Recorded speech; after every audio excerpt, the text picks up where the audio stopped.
Every Sunday, billions of Christians around the world confess the same words that the churches confessed for 16 centuries. We believe in one holy, Catholic, and apostolic church. At the same time, though, Protestants are often told that they can't say those words with a straight face, because Protestants aren't one. They're not holy, they're not Catholic, and they're not apostolic. But what if the Fathers and even the medievals didn't define these four marks the way that critics of Protestantism do? And what if their definitions actually line up far closer to Protestant theology than many want to admit? Can Protestants truly confess what the Apostles and Nicene Creeds say about the Church? If you're a Protestant, this is an objection that you will hear sooner or later, and you need to know how to answer it, which is why, in this video, I want to walk through how the Reformers themselves addressed this same challenge, how the same objection shows up today, and why so many people make a major category mistake when discussing the Nicene Marks. And by the end, we're going to see whether Protestants can or cannot truly confess one holy Catholic and apostolic church. But before we get into it, welcome to Canon Creed. My name is Miles, and this is the channel where we are bullish on discussing historic Protestant faith practice and piety, all in a digestible manner. So if that sort of thing interests you, hit subscribe and come along for the ride.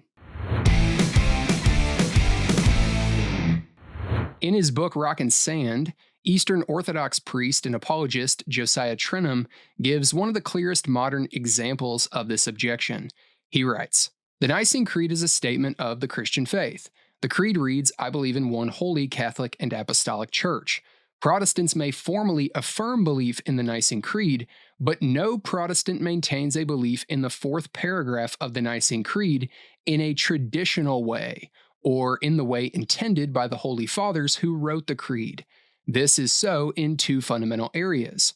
First is the fact that the Protestant reformers denied the four characteristics or marks of the church articulated in the creed and substantiated their own marks. The true church is one holy Catholic and apostolic. Protestantism is anything but one. It began as a fractured and splintered protest movement, and over time has only grown in its divisive nature. Protestantism has denied the God-given means of maintaining unity and oneness." So the charge is pretty straightforward. Protestants deny the four Nicene marks, he says. Protestants instead invented their own marks. The Fathers meant something Protestants can't possibly affirm when they confessed this, so therefore Protestants stand outside the church that is confessed in the Creed. First, let's see what these novel marks are that Father Trenum says Protestants invented. Looking at the Belgic Confession, for example, we find a reformationally ubiquitous answer. We read, "We believe that we ought to discern diligently and very carefully by the Word of God what is the true church, for all sects in the world today claim for themselves the name of the church. The true church can be recognized if it has the following marks. The church engages in the pure preaching of the gospel. It makes use of the pure administration of the sacraments as Christ instituted them. It practices church discipline for correcting faults. In short, it governs itself according to the pure word of God, rejecting all things contrary to it, and holding Jesus Christ as the only head. By these marks, one can be assured of recognizing the true church, and no one ought to be separated from it." So the marks that Protestants supposedly invented are preaching, sacraments, and discipline. But notice something crucial. The Belgic is not defining what the church is. It's defining how you recognize a faithful local congregation. These aren't replacements for one holy Catholic and apostolic. They're answering a different question entirely. The Nicene Marks describe the church in its being. They're ontological marks. The Protestant marks describe the church in its practice. They are visible marks. Protestants affirm both, which means that this objection is not exposing Protestant inconsistency. It's actually built on a category mistake and a misunderstanding. The Bible speaks with two lenses, the first being what the church is, its being, its nature, its unity, its holiness, its Catholic scope, and its apostolic foundation. And the second is how the church is recognized, what faithful congregations look like in practice. Both are biblical and necessary. The four ontological Nicene Marks find firm rooting in Scripture. Regarding the oneness of the church, Scripture consistently defines one as unity in Christ, unity in spirit, unity in the faith and the gospel, not a single hierarchy or global institution. Its holiness is always described as having been sanctified by Christ, not morally flawless pedigree. Its Catholicity is global, universal, multi-ethnic, spanning all times and places. And its apostolicity is built on apostolic doctrine, not necessarily lineage or an unbroken chain of bishops. In other words, Scripture itself defines one holy Catholic and apostolic as attributes of the Church's being. They are ontological realities, not institutional identifiers. In conjunction with this, Protestants also recognize that Scripture also speaks about how you recognize a faithful church on the ground, or its visible marks. Here's where Scripture places the emphasis. The first is on the pure preaching of the Word. Wherever Christ's Word and Gospel are faithfully proclaimed, there the Spirit is at work. The second is the sacraments rightly administered, which are visible signs of Christ's invisible work. And the third is church discipline. Christ himself commands this as a defining visible characteristic of his church, and both Peter and Paul command such in their epistles. So Scripture gives us two complementary realities, and those two sets belong together. The Reformers didn't replace the Nicene Marks. They simply answered a second question.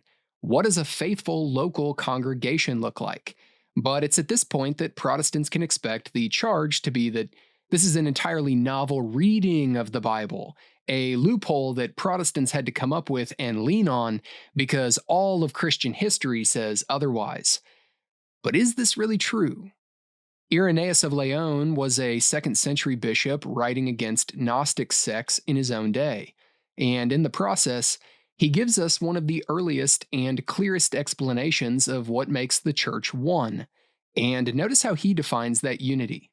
In Against Heresies, he writes, "The church, though dispersed throughout the whole world, even to the ends of the earth, has received from the apostles and their disciples this faith. The church, although scattered throughout the whole world, yet, as if occupying but one house, carefully preserves it. She also believes, just as if she had but one soul, and one and the same heart, and she proclaims them, with perfect harmony, as if she possessed only one mouth. For although the languages of the world are dissimilar, yet the import of the tradition is one and the same. The churches in Germany, Spain, Gaul, the East, Egypt, Libya, and the central regions all believe and hand down nothing different." So, interestingly, he doesn't define the church's unity by one location, one bishop, or one administrative structure. He points to many congregations geographically that are scattered all over the world, and says they are as if one house, because they share the same apostolic faith, unity around the same God and gospel, one soul, one heart, one mouth, one house, many churches. In other words, the church is one because it holds one apostolic faith, even while existing as many visible congregations. And that is exactly the sense in which both Scripture and Protestants confess the church's oneness in the Nicene Creed, unity of faith grounded in the apostolic message. Moving ahead to the 4th century, Cyril of Jerusalem was a bishop whose catechetical lectures were delivered during the Nicene era, and they helped shape the church's early understanding of what Catholicity meant. His definition represents the living interpretive tradition of the Nicene Church, and notice how he describes it.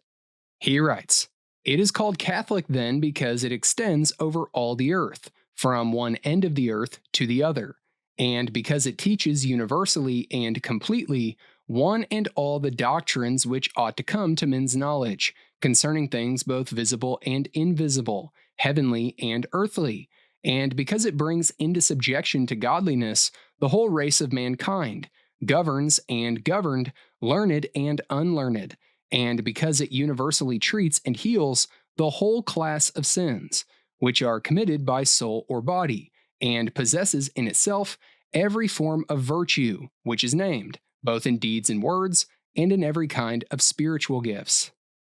So he says the church is Catholic because it spans the whole world, teaches the whole faith, gathers the whole human race, confronts the whole range of sins, and is filled with the whole range of virtues and gifts. That is an ontological description of the church's fullness, not an institutional description of a single communion. There's no appeal to communion with Rome, to a single global hierarchy, to uniform liturgy, canons, or episcopal lineage, just the church's scope, completeness, and universality, showing that Catholicity is an attribute of the whole church, not the boundary line of one institution. And this is exactly what Protestants and Scripture confess regarding Catholicity. Thomas Aquinas stands as the definitive medieval expositor of the Apostles' Creed in the West, and in his exposition, he gives one of the clearest medieval explanations of what the four marks actually are. And notice, just like Irenaeus and Cyril, how he defines them. It's a little long, but he writes, "I believe in the Holy Catholic Church. We see that in a man there are one soul and one body, and of his body there are many members. So also the Catholic Church is one body and has different members. The soul which animates this body is the Holy Spirit. Hence, after confessing our faith in the Holy Spirit, we are bid to believe in the Holy Catholic Church. The Church has four essential conditions, in that she is one, holy, Catholic, and strong and firm. Of the first, it must be known that the Church is one. The unity of the Church arises from three sources. 1. The unity of faith. One Lord, one faith, one baptism. 2. The unity of hope. One body and one spirit, as you are called in one hope of your calling. And 3. The unity of charity, that they may be one as we also are one. The Church is Catholic, that is universal. Firstly, it is universal in place because it is worldwide. Secondly, the Church is universal in regard to all the conditions of mankind. Thirdly, it is universal in time. The Church began to exist in the time of Abel and will endure up to the end of the world. The Church is firm. A house is said to be firm if it has a solid foundation. The principal foundation of the Church is Christ. The secondary foundation, however, is the apostles and their teaching. Therefore, the Church is firm. From this, the Church is called apostolic.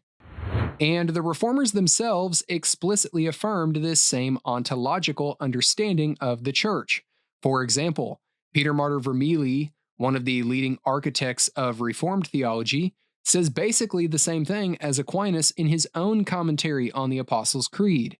He writes in part, "As the soul has sufficient strength and vigor to hold together and direct all the various parts of the body, no matter how diverse and distinct they may be from one another, so the Church comprehends the company of the faithful.